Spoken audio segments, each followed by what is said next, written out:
सब ज्ञान डी कबीर ज्ञान सो ज्ञान, और जैसे घोड़ा तोब कायम करता चले मैदान। जगद्गुरु तत्वदर्शी संत रामपालजी महाराजांचे अमृत वचन सर्व पवित्र धर्मांच्या व पवित्र शास्त्रांच्या आधारावर। सतगुरुदेव की जय। बंदी छोड़ कबीर परमेश्वर जी की जय।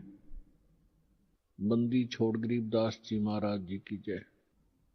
स्वामी रामदेवानंद जी गुरु महाराज जी की जय हो।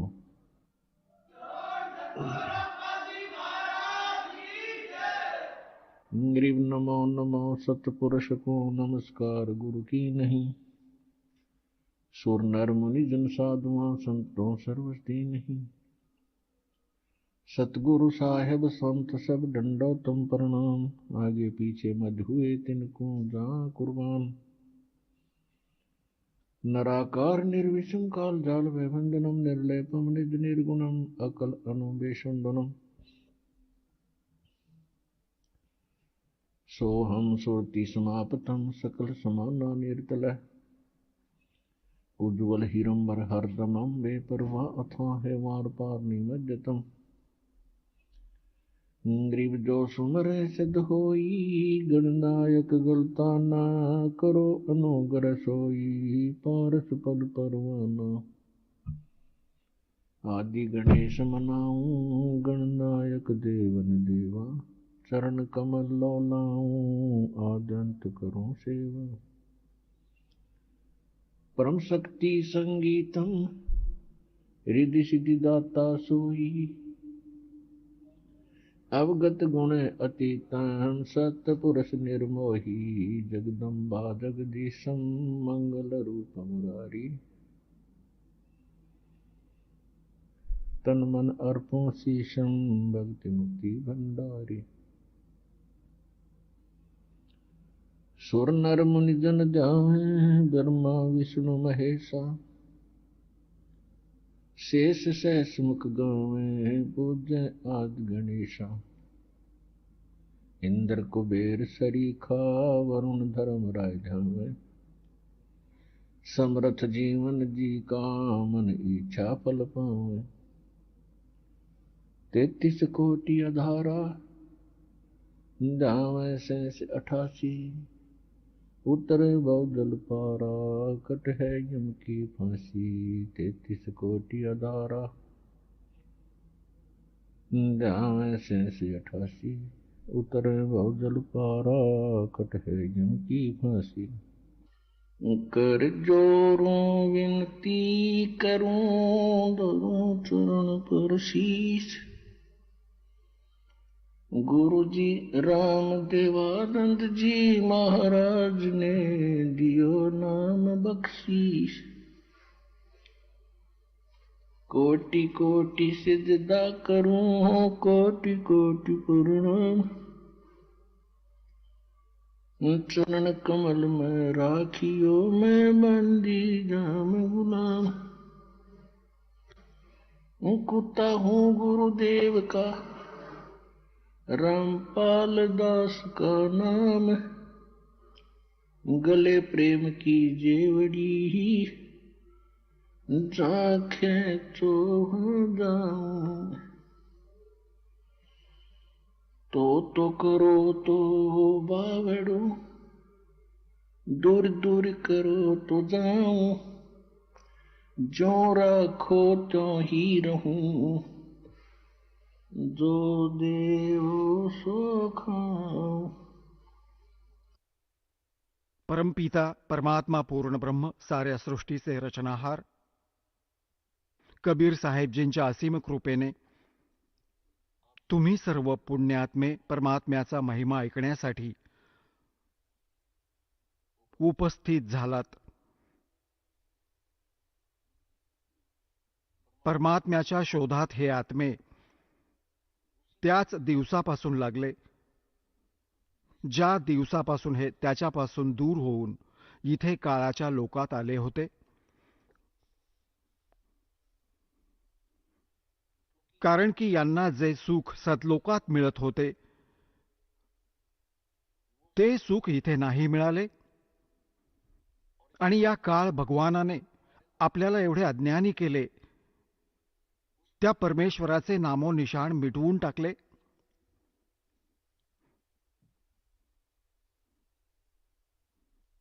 आणि आपल्या काळाचा महिमा आणि आपले पुत्र ब्रह्मा विष्णू महेश याचा महिमा इथे पूर्ण विश्वात पसरवला. आणि एवढे अज्ञान भरून ठेवले की आजपर्यंत कोणाला हे माहीत नव्हते की परमात्मा आहे कसा.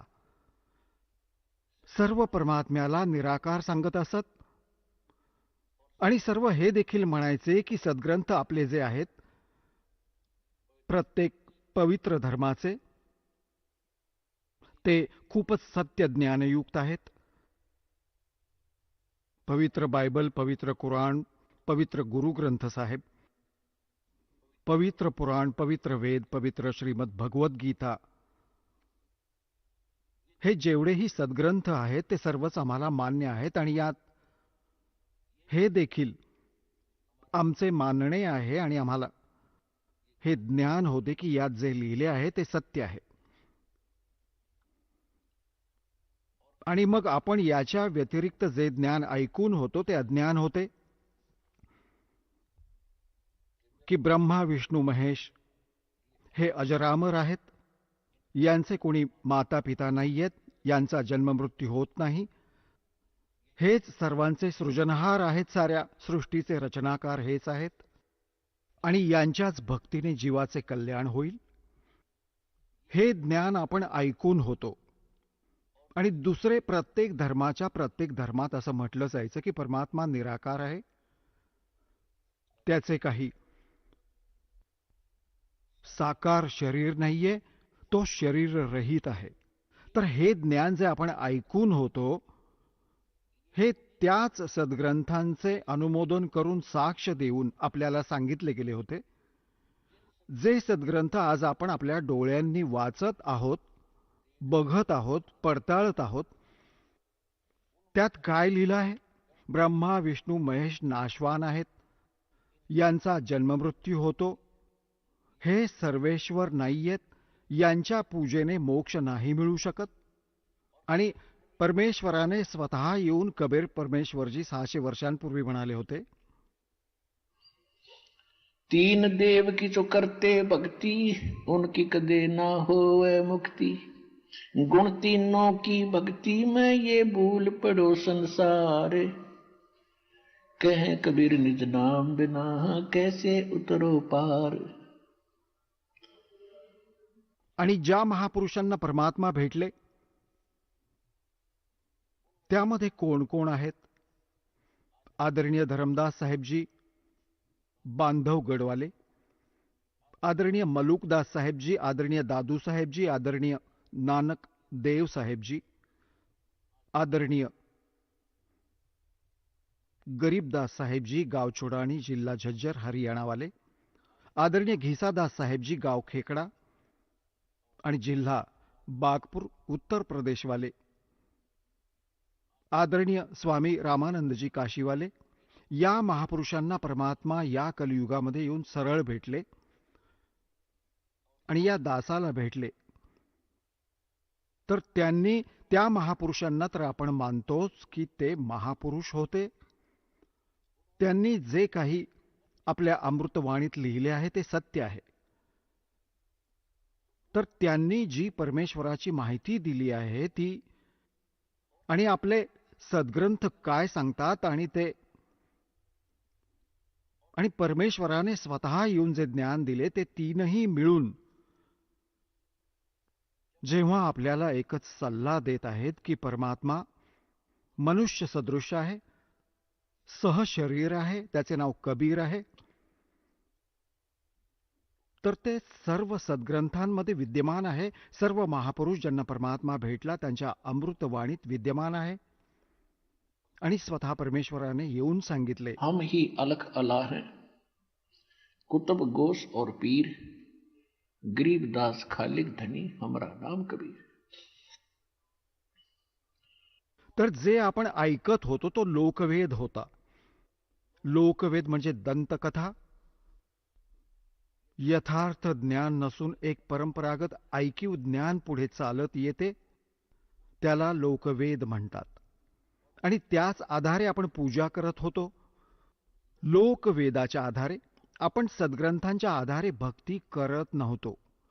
ज्या कारणाने आज मानव शरीराला एवढी हानी झाली की आपले पूर्वज प्रेत झाले, त्यांचे मग पिंड पूजले जातात, श्राद्ध घातले जाते. आपण इथे पिंड आणि श्राद्धांमध्ये गुंतलो आहोत असं समजा ते पशु होऊन कुठे फिरत बसले असतील. तर हे ते सर्व कारण ठरले. आध्यात्मिक ज्ञानापासून अपरिचित ज्या व्यक्ती होत्या त्या गुरुपदी विराजमान झाल्या. ते केवळ एक भाषा जाणत होते, संस्कृत.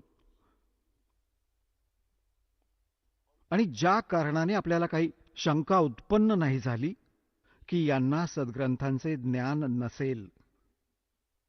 कारण की सर्व सद्ग्रंथ जे पुरातन ग्रंथ आहेत ते सर्वच्या सर्व संस्कृत भाषेत विद्यमान आहेत. आता तर हिंदी अनुवाद झाला. आणि याच कारणाने आपण आजपर्यंत भगवानापासून दूर राहिलो आणि आपले बरेचसे मनुष्य जन्म आपण वाया घालवले. परमात्म्याच्या भक्तीत रुची नाही राहिली. आता तर भक्ती आणि आस्था शेवटच्या घटका मोजत होती. काहीच वर्षांनंतर या पृथ्वीवर कोणी परमात्मा म्हणणारा माणूस राहिला नसता. या नकली संतांनी, या नकली पंथांनी आणि यथार्थ भक्ती न मिळाल्याने मनुष्याला काही लाभ नाही झाला. परमात्म्यासाठी भटकत आहेत, शेवटी त्यांना तिथून काही दिलासा मिळत नाहीये. तर सर्वांनी दुसरा मार्ग अवलंबिला. जवळजवळ टेन्शन परमात्म्यापासून दूर असते. जेव्हा कर्मसंस्कार वाईट संपून जातील, टेन्शन संपून जाईल, भले कुठल्याही प्रकारचे रोगाचे असेल किंवा इतर काही अजून कहाणी आहे किंवा कारण आहे किंवा कर्ज आहे, तर जोपर्यंत तो परमात्मा भेटणार नाही ते कर्म नाही नष्ट होणार. समर्थ भगवान नाही भेटला तर ते कर्म नष्ट होणार नाही, पापकर्म नष्ट होणार नाही. आणि पापकर्म नष्ट नाही झाले तर टेन्शन नाही संपू शकत. तर ना ती साधना मिळाली, ना तो भगवान मिळाला आपल्याला, ना कोणी असा संत भेटला की ते ज्ञान सांगेल आणि आपल्या या पापांचा नाश करेल. आणि जो महापुरुष, ज्यावेळी हे महापुरुष होऊन गेले, ज्यांना भगवान भेटले, त्यांनी हेच ज्ञान सांगितले जे दास आज तुम्हाला सांगत आहे. आणि परमेश्वराने हेच ज्ञान सांगितले. परंतु त्यावेळी आपण नाही समजलो त्या महापुरुषांची वाणी, त्यांचे ज्ञान, कारण की आपण शिक्षित नव्हतो. परमात्मा तुम्हाला शिक्षित करू इच्छित नव्हता. सतयुगापासून आणि या कलियुगापर्यंत, कलियुगाच्या 50 वर्ष आधीपर्यंत आजपासून कोणीही शिक्षित नव्हते. कारण की या शिक्षणाने आपल्याला अभिमानी आणि बेईमानी केले. आपण आपले टेन्शन संपवण्यासाठी भगवानांकडून दिलासा मिळाला नाही, तेव्हा आपण कोणी तर दारू प्यायला सुरुवात केली, कोणी श्रीमंत होण्यासाठी लाच घ्यायला सुरुवात केली, हे दुप्पट पाप गोळा केले. तर ज्या कारणाने परमात्म्याला तुम्हाला शिक्षित करावे लागले, कारण की याच्या व्यतिरिक्त काही मार्ग नव्हता. तुमच्यापर्यंत आपला संदेश भगवान पोहोचवू शकतील असे विज्ञान मालकाने दिलेले आहे ना. हा मनुष्य इथेच होता. 43,20,000 वर्ष आहेत 4 युगात. आणि 3 युगे संपली. जवळजवळ 39 लाख वर्ष गेली एका चतुर्युगाची. तर आतापर्यंत आपण शिक्षित नाही झालो, कारण की परमात्म्याला तुम्हाला बेईमान करायचे नव्हते आणि अहंकारी, अभिमानी. आणि आता हे शिक्षण यासाठी द्यावे लागले. आणि ना याच्या आधी कुठले असे विज्ञान घडू शकले जे आज घडत आहे. कॉम्प्युटर आहे, इंटरनेट सिस्टीम तयार केली, मोबाईल तयार केले आपल्या लेकरांसाठी. आता हे 10-5 वर्षांपासून, 10 वर्षात आत्ता आविष्कार केला परमात्म्याने. हे गॉड गिव्हन बुद्धी आहे. हा कोणत्या मनुष्य स्तराचा शोध नाहीये.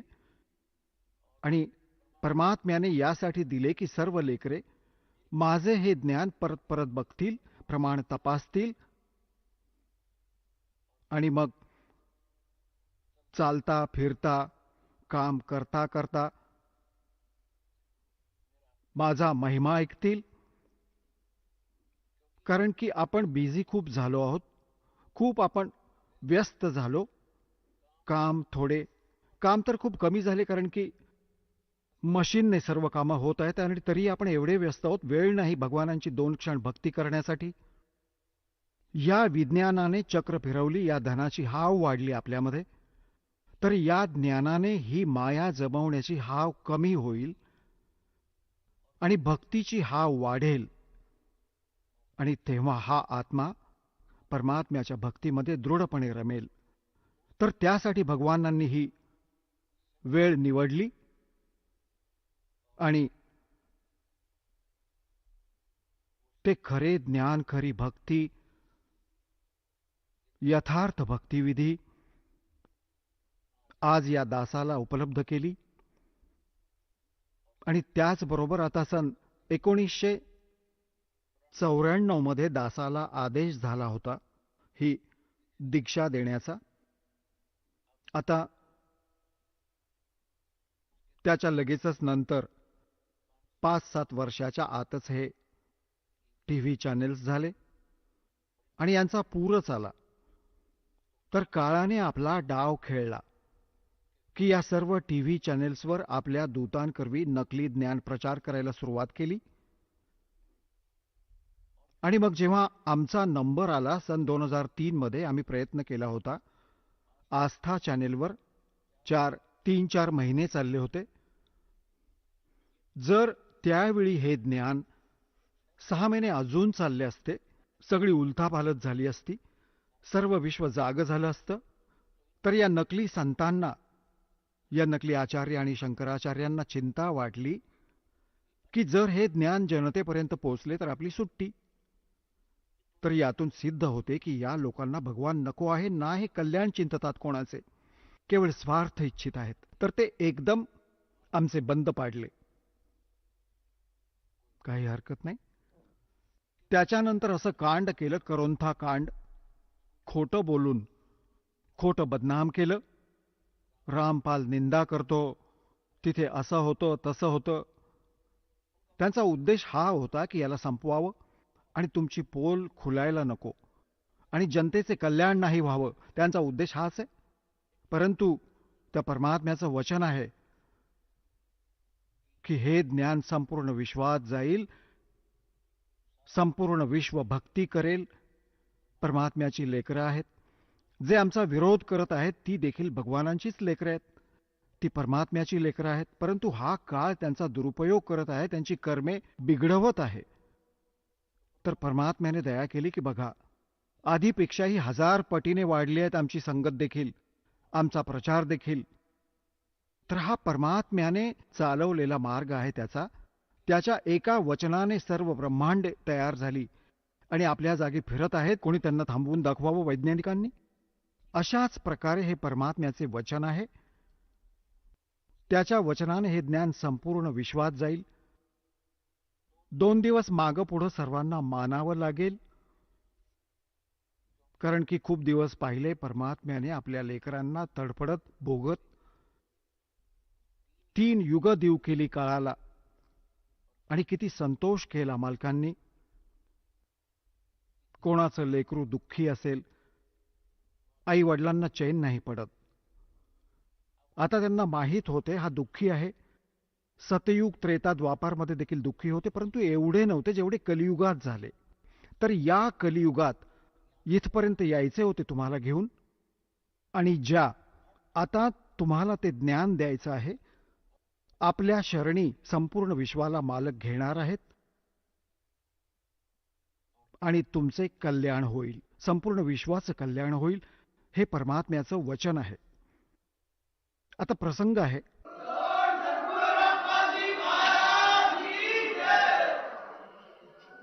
आता विश्वात कोणीही जीव सुखी नाही आजच्या दिवशी. आणि जी साधना ते करायचे ती देखील फेल झाली, कारण की करता करता दुःखी आली तुमच्यावर. ती साधना योग्य नाही. भगवानाच्या भक्तीने दुःखी माणूस सुखी होतो आणि करता करता दुःख होत आहे, संकटे कोसळत आहेत. तर ती भक्ती नाहीये, साधना नाहीये, आणि तो भगवान नाहीये ज्याची तुम्ही साधना करायचात.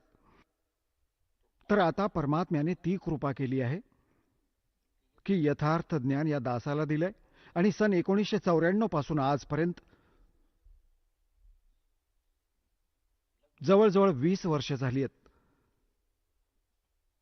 तर हेच ज्ञान सुरुवातीपासून दास सांगत आला आहे आणि सन 2000 नंतर सद्ग्रंथ पाहिले आहेत दासाने 2001 मध्ये.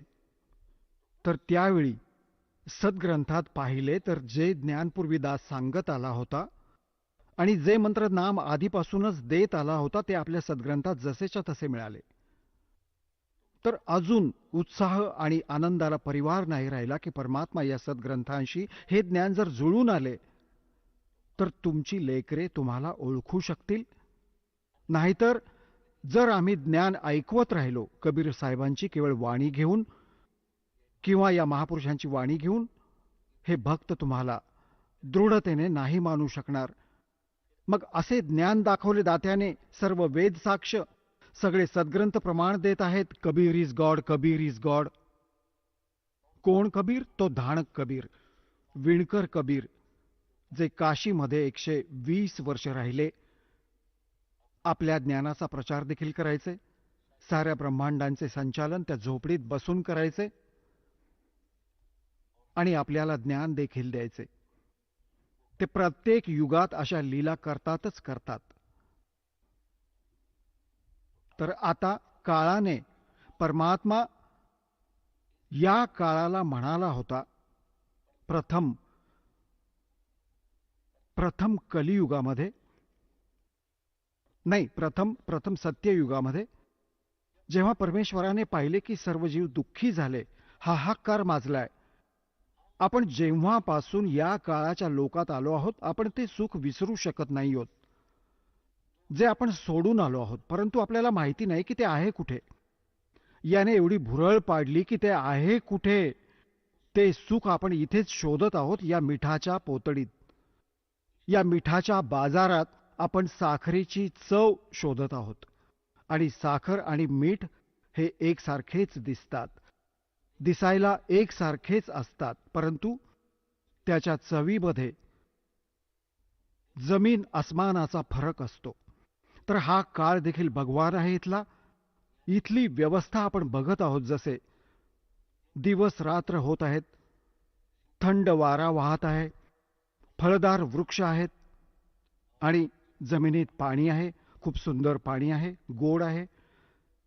या सुविधा बघतो आपण तर आपल्याला वाटतं की हा नक्कीच भगवान आहे, ज्याला आपली एवढी चिंता आहे. किती चांगली फळे फ्रूट दिलेले आहेत, आपोआप वाढली आहेत ही. तर ही आहे मिठाच्या पोत्याची चव. इथली जी सुखे आपल्याला दिसून येतात आणि जेव्हा आपण सतलोकातील ती व्यवस्था पाहू, तिथली सर्व फळे आणि त्याची टेस्ट चाखू, हे मिठासारखे वाटेल. तर हे सुख तिथे आहे जे आपण शोधत आहोत. दुसरं सुख तिथं काय आहे? तिथे जरा आणि मरण नाहीये. जरा म्हणजे वृद्धावस्था आणि मरण म्हणजे मृत्यू. तिथे जन्म आणि मृत्यू, वार्धक्य आणि मृत्यू नाहीये. एकदा जन्म नक्कीच होईल तिथे जाऊन तुमचा, म्हणजे जसा इथे झाला आहे तसाच तिथेही होईल. आणि मग तुमचे कुटुंब बनत जाईल. आता जसे तुमचे कसे आवडतात आई वडील, भाऊ बहीण, नातेवाईक, नातवंड, नातू, नात, पणतू पणती, आणि किती आवडतात, किती प्रेम आहे तुमचं. आणि मग तुम्ही यांच्यात नाही राहू शकत आणि हे देखील कधी तुम्हाला सोडू शकतात. काळाचा न जाणो कोणावर कधी अटॅक होईल. मग आपण रडतो, डोकं आपटतो, एवढी प्रिय वस्तू मग परत बघायला नाही मिळत. आणि मग तसंच रडत रडत आपण देखील मरतो कधी. तर हे जे दुःख आहे, हे तुम्हाला याचे सतलोकातील सुख दृढ करेल आणि इथून मन उठेल. आणि याची पद्धत सांगितली आहे की तुम्ही तुमच्या सर्व नातेवाईकांना आणि नाहीतर कमीत कमी आपल्या संपूर्ण कुटुंबाला परमात्म्याच्या भक्तीशी जोडून द्या. इथे तर एकदा सर्वांना जायचंच आहे, हे तर अंडरस्टूड आहे. ही तर न मानण्यासारखी गोष्ट नाहीये की आपण मरणार नाही. ही दुसरी गोष्ट आहे की आत्ता नाही मरणार, पण कधीतरी तर मरणार. तर हे स्थान आपलं नाहीये. आज या संपत्तीला आपले मानत आहोत, पण मृत्यू झाल्यावर पुन्हा त्यामध्ये आपला वाटा नाहीये. न जाणो कोणत्या देशामध्ये जाऊन आपला जन्म होईल.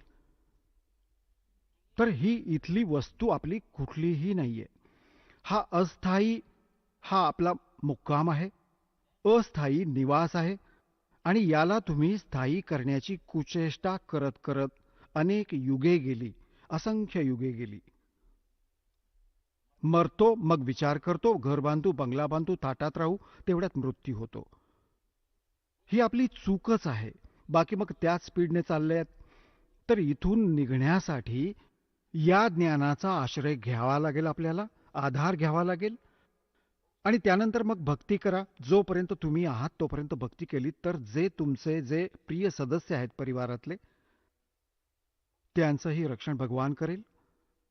जोपर्यंत इथे राहाल तोपर्यंत दुःख दूर झाले. आणि जेव्हा जाल तेव्हा आरामात आरामात जाल. भक्ती करणाऱ्याचा मृत्यू असा होईल की तुम्हाला समजणार पण नाही. असे जाल पटदिशी आणि तुम्ही बसलेले असाल सतलोकात, परमात्म्याच्या सोबत फिरत असाल. एक भक्तिहीन प्राणी आणि दुसरा भक्ती करणारा भोगून मरतो, तडफडून मरतो. किंवा कोणी अचानक हार्ट अटॅक येऊन मरतो तर तो दुःखात नाहीये. त्याला यमाचे दूत दिसून येतात. तो एकदम पटकन शरीर सोडून पळून जातो आणि त्याला हार्ट अटॅक म्हणतात. दुःखी तर आपण होणारच, कारण की मनुष्य जीवच निघून गेला त्याच्यातून. तर मग त्याची दुर्गती अजून खूप होते पुढे जाऊन. परंतु परमात्म्याच्या भक्तांचे ते संकट देखील टळेल. तुमची लेकरे देखील सुखी राहतील. तुमचे कुटुंब इथे देखील त्रासातून वाचेल. परंतु भक्ती करावी लागेल आणि मर्यादेत राहावे लागेल. मग तुम्ही सतलोकात जाल. सर्व लेकरे भक्ती करणारी हळूहळू सर्व तिथे इथे, कारण की ते ज्ञान असे घर करेल प्रत्येक प्राण्यात, लेकरात, प्रत्येक सदस्यात, की इथे तर आपले काहीच नाही. आणि एक ध्यानात ठेवा, कोणी प्राणी मरत असेल तो सदस्य घरातला, तर त्या म्हणजे शरीर सोडत असेल भक्त, त्याला आठवण करून द्या की या विश्वाच्या या कोणत्याही गोष्टीत आस नको ठेवूस, नाहीतर अडकशील मग परत. परमात्म्याने गुरुजींनी जे ज्ञान दिले आहे तिथे सतलोक आहे, तिथले स्मरण करा. तुम्ही चला आम्हीही येत आहोत मागून, आम्ही कुठे कायम राहणार आहोत. तर त्यावेळी त्यांचे इथून मन हटवा. आता पूर्वी काय करायचे, जेव्हा तो मरायला लागायचा त्याला विचारायचे तुला कोणाची आठवण येत आहे, आणि कधी म्हणायचं मला अमका नातू आठवत आहे, त्याला बघायचे मग मरेन. ते नातवाला बोलावून घेतात, मग तो मरण पावतो. म्हणजे ती आस तिथेच राहिली, परत तिथेच फिरून त्या नातवाकडे येऊन म्हैस होऊन उभा राहील, किंवा कुत्रा होऊन त्या गल्लीत येऊन बसेल त्या नातवाच्या आणि नातू मारेल डोक्यात काठी मग. तर ही गोष्ट तुम्हाला लक्षात ठेवावी लागेल. ठीक आहे, जोपर्यंत तुमचे संस्कार आहेत प्रेमाने राहा आणि यांनाही भगवानाची लेकरे समजून त्यांची सेवा करा, चांगलं मार्गदर्शन करा, प्रेमाने ठेवा, वाईटापासून वाचवा आणि भक्तीशी जोडा. हे तुमचं परम कर्तव्य ठरतं. आता जो प्रसंग चालला आहे की काळ भगवानाने परमात्म्याकडून एक वचन घेतलं होतं. परमात्म्याने जेव्हा पाहिलं की इथे जीव खूप दुःखी झाले आहेत, कोणाचा पाय मोडलाय, कोणाची आई मेली, कोणाचे वडील मेले, कोणी कुठल्या त्रासाने दुःखी आहे, कोणी कुठल्या त्रासाने दुःखी आहे, कोणी गाढव झाला, कोणाला कुत्रा बनवलं. ही परमात्म्याला तुमची जी हाक त्याला तिथे मालकाच्या चरणी पोहोचली, हा हाककार माजला. आता जो कोणी, जसे आपण देखील, जसे श्री विष्णूजींचा पुजारी होता हा दास, श्रीकृष्ण रामाचा आणि हनुमानजींचा, आणि मग तरीही शेवटी असं म्हणत असतात, काही आपत्ती आली की हे सत्य भगवान, हे सत्य मालक. म्हणजे यांच्यापासून हटून वृत्ती कुठे वेगळीकडे जायची खऱ्या मालकावर. आपण त्याला आत्ता समजलं, हे सतसाहेब जसं म्हणतात, हाच आहे तो खरा मालक, म्हणजे रियल गॉड, वास्तविक परमात्मा. आता लक्षात आले तो खरा मालक कोण आहे आणि तोच सर्व दुःखे निवारण करणार आहे. तर त्या खऱ्या मालकाने आपली हाक ऐकली. तर परमात्मा पहिल्यांदा जेव्हा या काळाच्या लोकात आले, तेव्हा या काळ भगवानाने परमात्म्याशी विवाद केला होता, कारण परमेश्वर त्याचा पुत्र जोगजीतच्या रूपात होते. तर त्याने काळाने विचार केला की जोगजीत आला आहे तर परमात्म्याचा काही संदेश आणला असणार. हा इथला जो भगवान आहे परमेश्वराला खूप घाबरतो. कबीर भगवानांना, त्या खऱ्या मालकाला, जसे गरीबदास साहेबजींनी आपल्या वाणीत म्हटले आहे की काल डरे करतार से जज जज जगदीश और जोड़ा जोरा जोड़ी झाड़ता पग रद डारे शीश. तर हा त्या परमात्म्याला खूप घाबरतो. आता त्याला हे समजलं की जोगजीत माझ्या लोकात आला आहे म्हणजे काही विशेष बाब आहे. तर त्याने आधी कारण विचारलं की जोगजीत, तुम्ही मला तिकडून हाकललं होतं, तुम्ही सृष्टी रचनेत वाचता. परमात्म्याने जोगजीतच्या रूपात येऊन याला तिथून 21 ब्रह्मांडांसहित आपल्या सतलोकातून निष्कासित केले होते. तर या कारणाने त्याला या गोष्टीचे वाईट वाटले की तू माझ्या लोकात का आलास? जेव्हा तू तुझ्या लोकातून मला हाकलले होतेस, आता तू माझ्या लोकात कसा आलास? हे तर मी तप करून मिळवलंय, तुझा यात कोणताही रोल नाहीये. या गोष्टीमुळे खूप दुःखी झाला तो. कोण? काळ. मग त्याने विचार केला की काही निरोप आणला असेल, आधी तो विचारून घेतो, मग त्याच्याशी मी युद्ध करेन, याला मारेन. तर परमात्मा जोगजीत रूपात उभे होते. ते म्हणाले की ऐक काळ, परमात्म्याचा निरोप ऐक. तू असा जुलूम केला आहेस, परमात्म्याच्या आत्म्यांचे काय हाल केले आहेस, हाहाकार माजवून ठेवलाय, वेळेवर यांना अन्न नाही, आणि कशी यांची स्थिती करून ठेवली आहे, कोणती सुरक्षा नाही. कोणाची आई मिली, कोणाचा पिता मरत आहे, कोणाला पशु केलं आहे, कोणाला कुत्रा करून ठेवलंय. हे हाल भगवानांना बघवले नाहीत, म्हणून मी आलोय.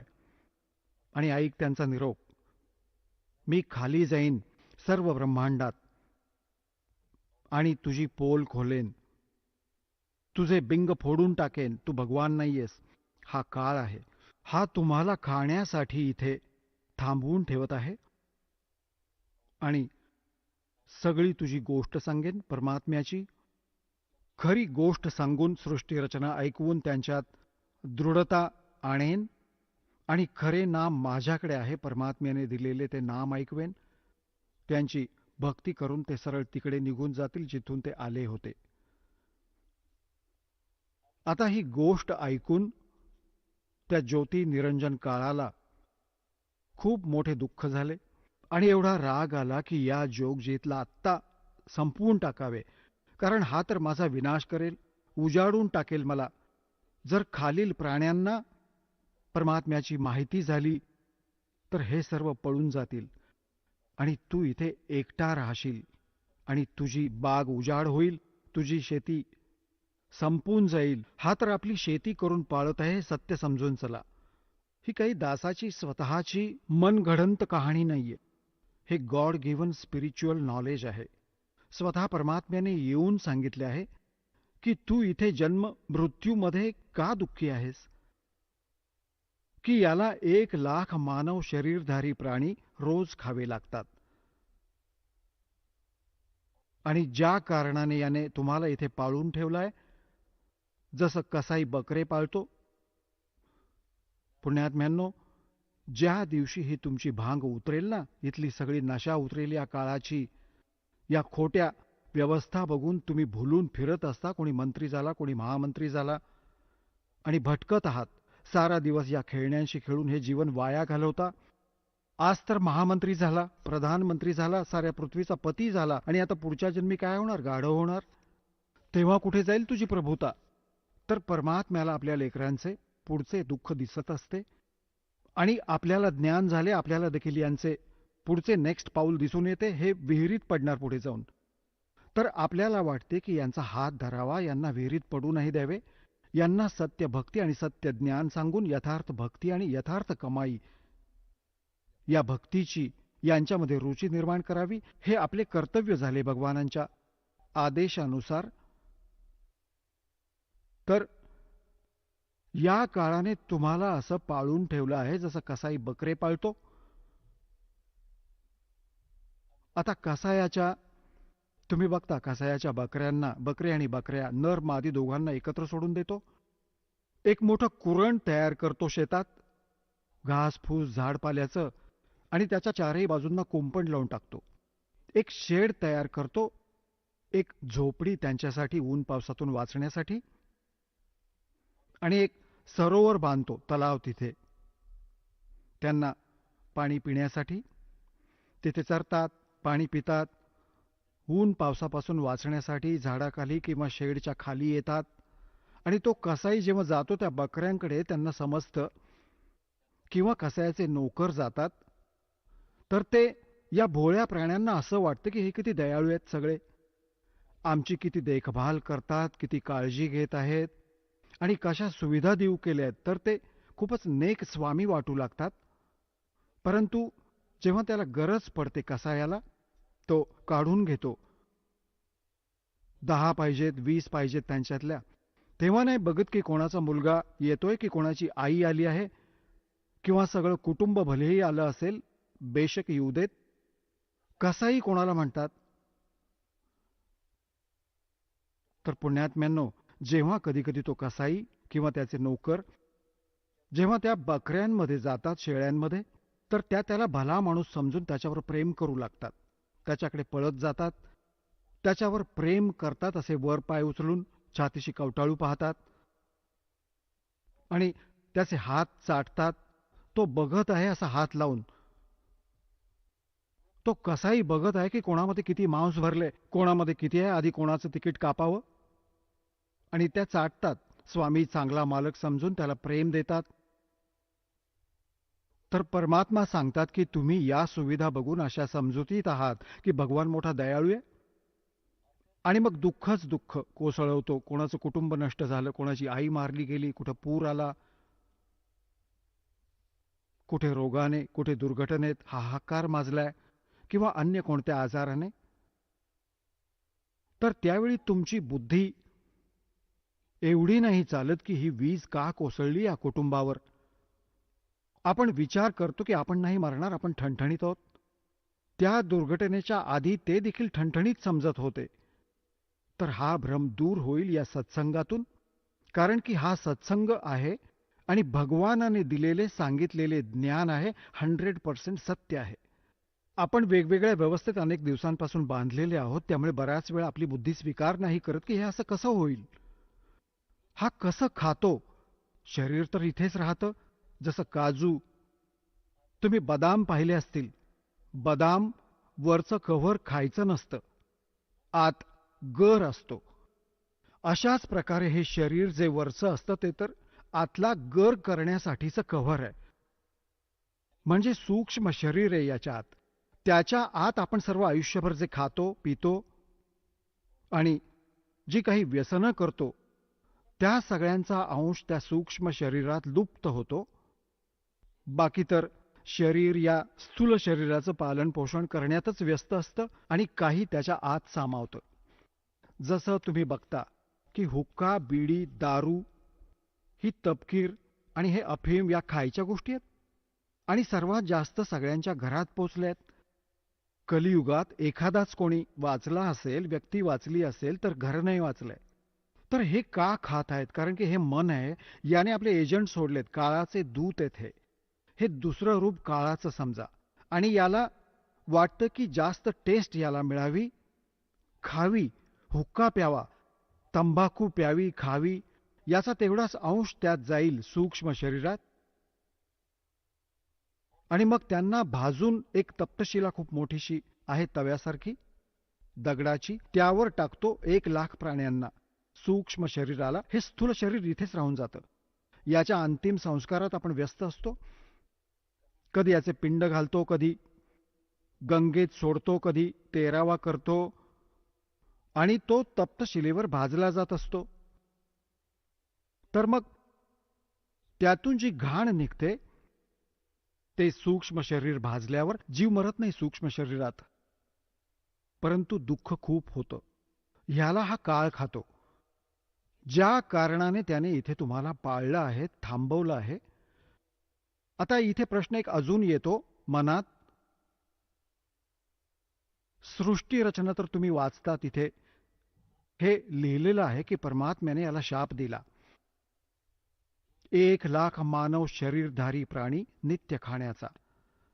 तर कारण की आपण लेकरे आहोत, आपल्या मनात शंका ढीगभर येतात जेव्हा पहिल्या वेळी हे ज्ञान ऐकतो तेव्हा. तर बऱ्याचशा त्रुटी जाणवतात की परमात्म्याने 4 युगे याला का देऊ केली, 3 युगे का दिली, आधीच नकार द्यायचा होता.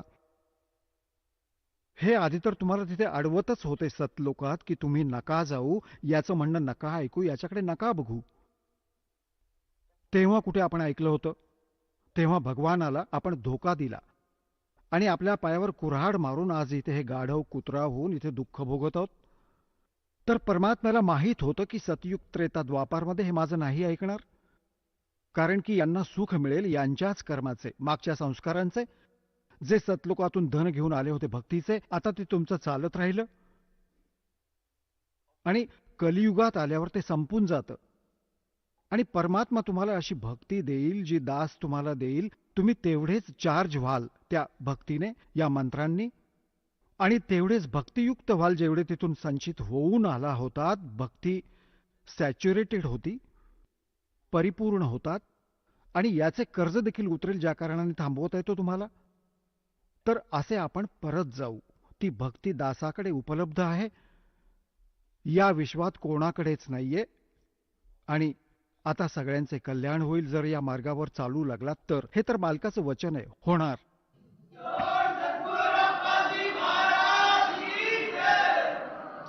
तर सतयुग त्रेता द्वापारमध्ये आपण जास्त दुःखी नव्हतो.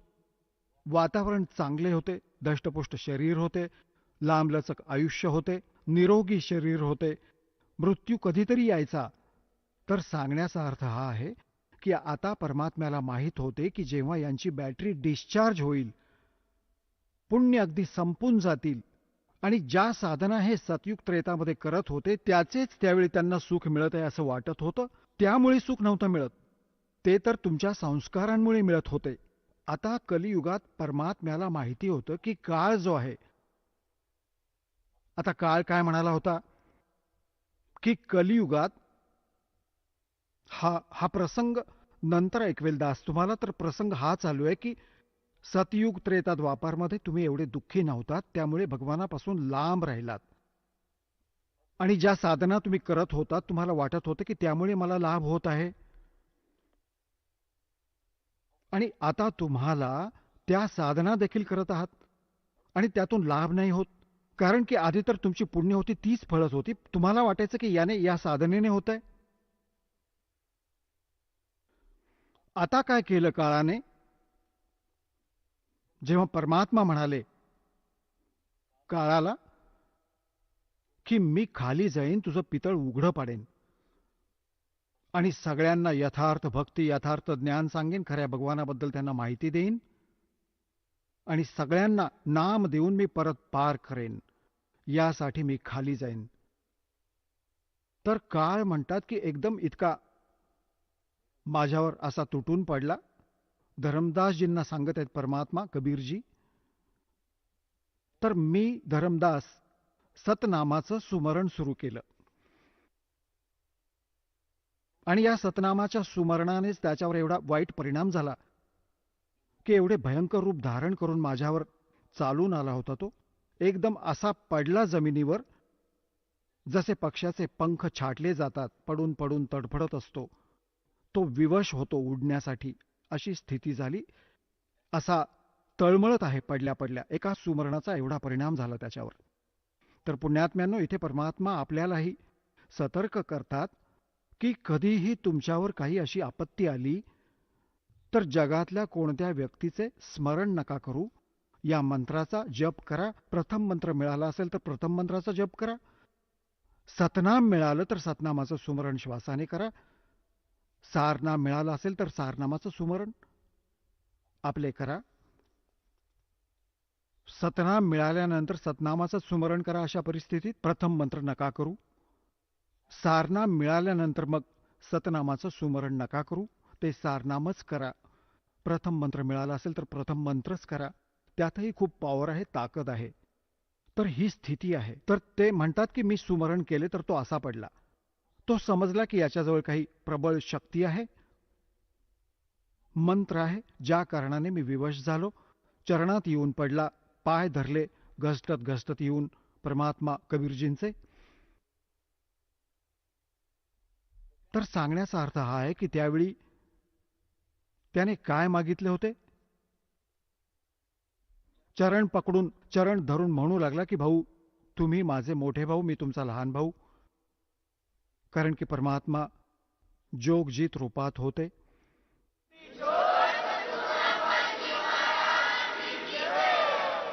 चला आता आपण त्या श्रद्धाळूंचे अनुभव जाणून घेऊयात, ज्यांनी जगद्गुरू तत्वदर्शी संत रामपालजी महाराजांकडून दीक्षा प्राप्त केलेली आहे, तसेच त्यांच्याद्वारा सांगितलेल्या भक्ती मार्गावर चालत आहेत.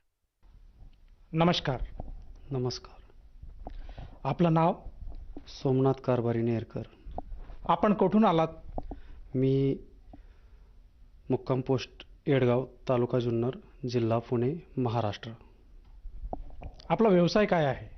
माझा व्यवसाय परंपरागत तसा तर शेतीचा आहे. शेतीत मी साईड बिझनेस म्हणून इलेक्ट्रिशियनचं काम करतो आणि माझं एक छोटंसं दुकान पण आहे. संत रामपालजी महाराजांची गुरुदीक्षा आपण कधी घेतली?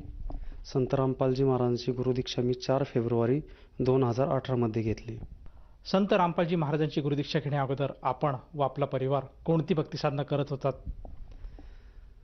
संत रामपालजी महाराज यांची भक्ती करण्याआधी आमचे जे वडील आहेत हे नाथ संप्रदायाशी जोडलेले होते आणि आमच्या घरी नवनाथ चरित्राचं पारायण, गुरु दत्तात्रयांचं पारायण हे श्रावण महिना वगैरे ह्या महिन्यात कंटिन्यू होत राहील. आणि त्यानंतर जे शिवरात्र झालं किंवा इतर जे काही आपले म्हणजे ज्या ज्या टायमिंगला जे जे सण येतात त्या टायमिंगमध्ये आम्ही ती उपासना करायचो. आणि जास्त करून दत्तात्रयांचं दर गुरुवारचे उपवास हे मी कंटिन्यू करत होतो. त्यानंतर आमच्या विभागात एक शिवचिदंबर महास्वामी म्हणून यांचं एक मंदिर नेटकेच म्हणजे आलं होतं आणि त्यांचे पण उपवास दर सोमवार हे मी कंटिन्यू करायला लागलो होतो. त्यानुसार आम्ही त्यांची ती भक्ती करायचो. सर, जसं तुम्ही सांगत आहात की महाराष्ट्रामध्ये जी काही प्रचलित भक्ती साधना आहे तीच आपण करत होतात. जो काही उत्सव ज्या ज्या महिन्यात किंवा ज्या ज्या तारखेला येत होता त्याप्रमाणे आपण त्या इष्टदेवाची पूजा करत होतात. जसं नवरात्र आलं तर देवीची उपासना, गणेशोत्सव आलं तर गणपतीची उपासना. ही काही जी महाराष्ट्रामध्ये जी काही भक्तिविधी आहे तीच आपण करत होतात. तर मला असं विचारायचं आहे की संत रामपालजी महाराजांचं ज्ञान आपल्याला कसं कळालं आणि आपण त्यांच्या शरणात कसे आलात? संत रामपालजी महाराजांच्या शरणात येण्याआधी मी एक दिवस आधी साधनेसाठी आमच्या इथे एक कानिफनाथ म्हणून डोंगर आहे, त्या डोंगरावरती चंद्रग्रहणात साधनेला बसलो होतो. ती साधना केल्यानंतर दुसऱ्या दिवशी बंधूंनी, आमचे बंधू याआधी संत रामपालजी महाराजांशी अनुग्रह घेतलेला होता आणि त्यांच्याशी जोडलेले होते आणि त्यांनी मला संदेश म्हणून एक पुस्तक दिलं होतं की ते म्हटले तुम्ही पुस्तक वाचा, तुम्ही जे हे करताय हे तुम्ही पुस्तक वाचल्यानंतरच तुम्हाला कळेल. त्यानंतर ते पुस्तक मी घेतलं आणि दुकानात तसंच ठेवून दिलं. ते मी काय वाचलं नाही. त्यानंतर दुसऱ्या दिवशी सत्संग होता. सत्संगात आम्ही गेलो, बसलो आणि ज्या टायमाला परमात्म्याचं ज्ञान, परमात्मा संत रामपालजी महाराज प्रत्येक सद्ग्रंथ उचकून त्यातलं वेद झाले, गीता झाले यांतलं एक ना एक शब्द असं म्हणजे दृढ करून सांगत होते की कुठली देवता, तिचं कार्य कुठपर्यंत आहे आणि ती तुम्हाला किती लाभ देऊ शकते. हे ज्या टायमाला मी ऐकलं आणि मी जी साधना करत होतो आणि ज्या काय माझ्या मनामध्ये शंका होत्या त्या शंकेचं माझं तिथं निरसन झालं. आणि ज्या टायमाला ते माझं निरसन झालं त्या टायमालाच मी तिथंच नामदीक्षा घेतली. सर, जसं तुम्ही सांगत आहात की सद्गुरू संत रामपालजी महाराजांचे जे काही अनुयायी होते ते आपले बंधू होते आणि त्यांनी आपल्याला प्रेरणा दिली की आपण सुद्धा संत रामपालजी महाराजांचं ज्ञान समजून घ्यायला हवं. त्याप्रमाणे आपण सद्गुरू रामपालजी महाराजांच्या सत्संगाला गेले आणि त्यांनी जे आपल्याला ज्ञान दिलं त्या ज्ञानातून आपल्याला बोध झाला की आपण सुद्धा ही सद्भक्ती स्वीकारायला हवी आणि त्या अनुषंगाने आपण रामपालजी महाराजांची नामदीक्षा घेतली. तर मला असं विचारायचं आहे की या नामदीक्षेमुळे, या मंत्रजापामुळे आपल्याला व आपल्या परिवाराला काय काय लाभ प्राप्त झालेत? सर, सगळ्यात आधी जो माझा मानसिक त्रास होता, जी मी भक्ती करत होतो, ती भक्ती करत असताना मी खूप तणावात असायचो आणि मला जे काही छोटे मोठे लाभ तर त्या भक्तीत मला व्हायचे, पण मी समाधानी नव्हतो. पण मी जेव्हा संत रामपालजी महाराजांची गुरुदीक्षा घेतली त्या टायमाला माझा जो सगळ्यात मोठा लाभ आहे की जो मानसिक त्रास, मी कंटिन्यू त्या त्रासामध्ये मी वावरत होतो, तो त्रास माझा पूर्ण नाहीसा झाला. आणि त्यानंतर माझा जमिनीचा जो काय वाद होता तो वडिलोपार्जित आमच्या आजोबांनी म्हणजे पिढ्यानपिढ्या जो आलेला तो तसाच होता. आणि जेव्हा मी संत रामपालजी महाराजांची गुरुदीक्षा घेतली त्यानंतर एक 6 महिन्यातच न वाद करता न काही करता तो प्रॉब्लेम आमचा असा सहजासहजी सुटला. आणि जे काही क्षेत्र होतं जे प्रत्येकाच्या नावाने जिथल्या तिथं ते ज्याला त्याला मिळून गेलं. या व्यतिरिक्त आपल्याला आणखीन काही लाभ प्राप्त झाला का? ह्या व्यतिरिक्त सर, मला स्वतःला दीक्षा घेतल्यानंतर 7 ते 8 महिन्याच्या दरम्यान मला एक किडनी स्टोनचा थोडासा प्रॉब्लेम झाला आणि मी अचानक, म्हणजे पहाटेचाच टाईम होता, अचानक मी एकदम घामाघूम होऊन मला उठू पण वाटत नव्हतं आणि मी जागेवर गडबडा लोळत होतो. मग त्यावेळेस मी आमच्या मिसेस आहेत की त्यांना म्हटलं की मला तिथून चरणामृत द्या. की चरणामृत मी ते घेतलं आणि महात्म्याचा मी जाप करत होतो. संत रामपालजी महाराजांनी जो मला नामदीक्षा मंत्र दिला होता त्या मंत्राचा मी जाप केला आणि केल्यानंतर छोट्या बंधूंना आवाज दिला की दवाखान्यात आपल्याला जायचं आहे. की मग ते मला जवळच दवाखान्यात घेऊन गेले आणि त्यांनी मला एक इंजेक्शन दिलं आणि त्यानंतर मग जे इंजेक्शन दिलं त्याच्यानंतर मला पुन्हा परत तो त्रास, म्हणजे मला परत जाणवलाच नाही की मला तो किडनी स्टोनचा त्रास आहे.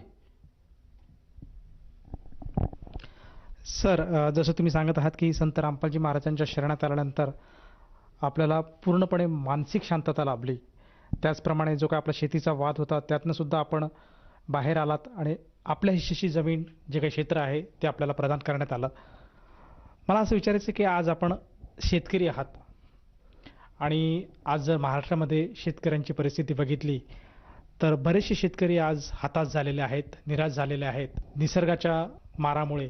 त्याचप्रमाणे जे काही ते पीक घेत आहेत त्या पिकाला आज हमीभाव मिळत नाही आहे, त्यांना पाहिजे तसा मोबदला मिळत नाही, त्यातनं ते हताश झालेले आहे, निराश झालेले आहेत आणि ते आज आत्महत्येकडे वळालेले आहेत.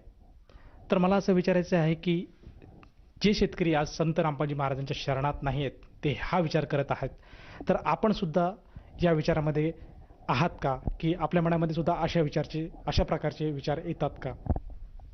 सर, कधीकधी आता आत्महत्या करणं हे तर मोठी चूक आहे.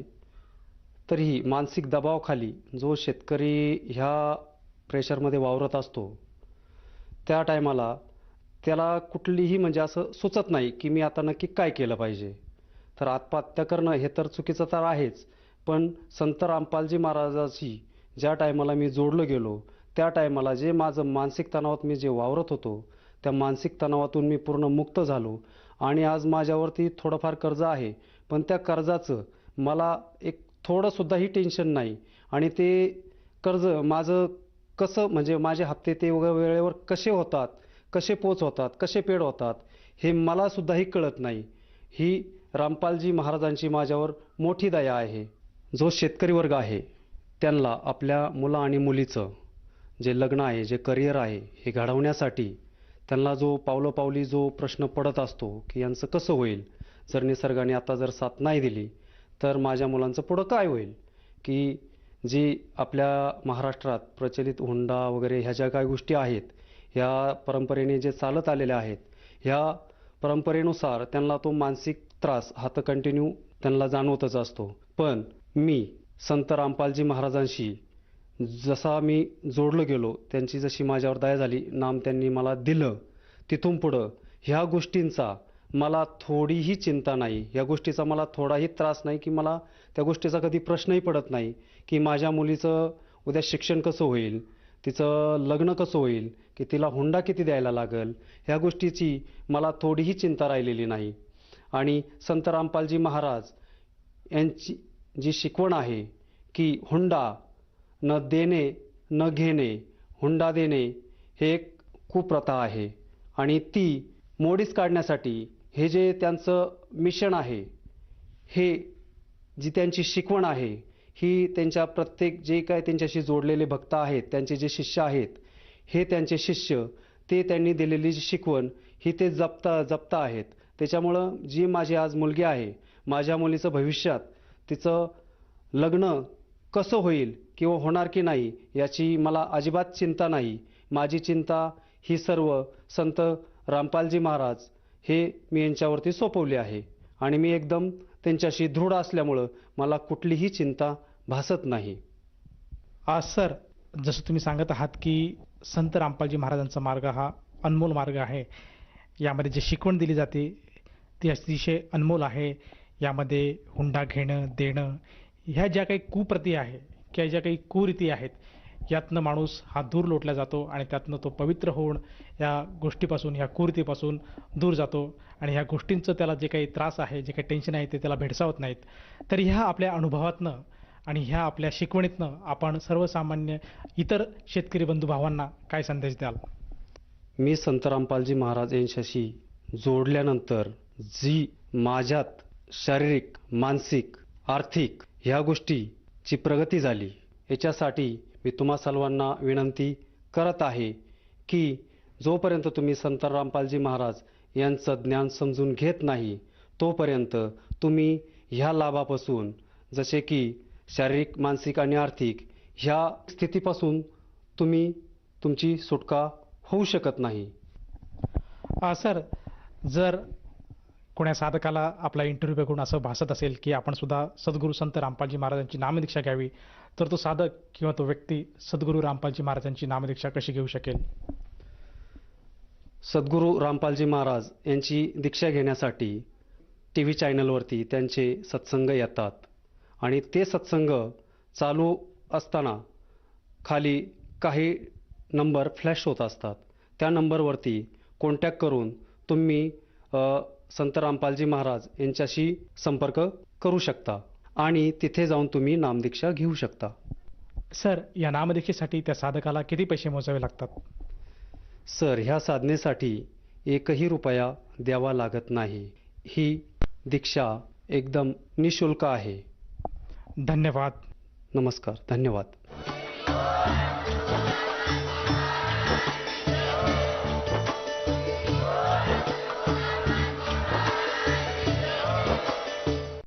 आपण ऐकत होता जगद्गुरु तत्वदर्शी संत रामपालजी महाराजांचे मंगल प्रवचन. निशुल्क नामदीक्षा प्राप्त करण्यासाठी आणि अधिक माहितीसाठी संपर्क करा 7030303951 7030303952. आमची वेबसाईट आहे www.jagadgururampalji.org.